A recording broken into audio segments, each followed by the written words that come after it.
죽음이 우리 한 사람 한 사람을 기다리고 있다는 사실만큼 확실한 것은 없는데도 우리는 마치 죽음이 절대로 찾아오지 않을 것처럼 살고 있다.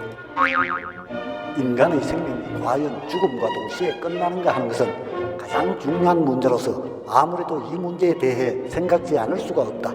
우리가 불멸을 믿느냐 믿지 않느냐에 따라 우리의 행위는 이성적인 것이 되기도 하고 무의미한 것이 되기도 한다. 그러므로 우리는 무엇보다 먼저 인간은 육체의 죽음과 함께 완전히 사라지는가 또는 완전히 사라지지 않는 것인가 하는 문제를 해결하지 않으면 안 된다. 그리고 우리 속에 멸하는 것과 멸하지 않는 것이 있다는 것을 알면 멸하는 것보다 멸하지 않는 것에 대해 더 많이 배려해야 한다는 것은 자명한 이치이다. 그런데 사람들은 흔히 그것과 정반대되는 일을 하고 있다. 파스칼,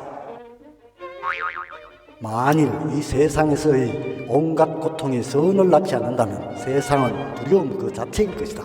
그것은 정신적, 육체적으로 사람들을 괴롭히기 위해서 만들어진 사악한 사실일 뿐이다.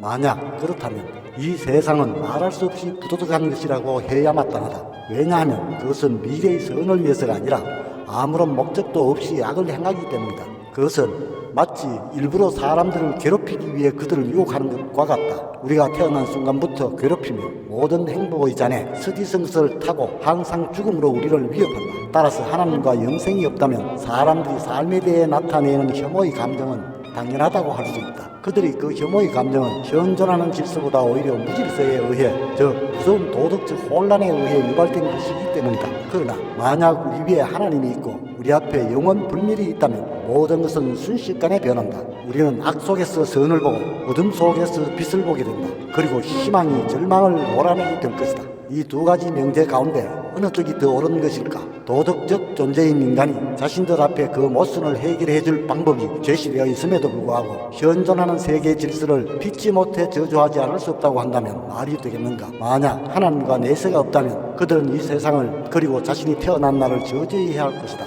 그러나 반대로 그 두 가지가 존재한다면 인생은 저절로 행복해질 것이다. 세상은 도덕적 완성의 행복과 신성이 무한하게 펼쳐진 낙원이 될 것이다. 에라스무스. 자신의 생명을 깊이 의식하면 할수록 죽음에 의한 멸망을 믿지 않게 된다.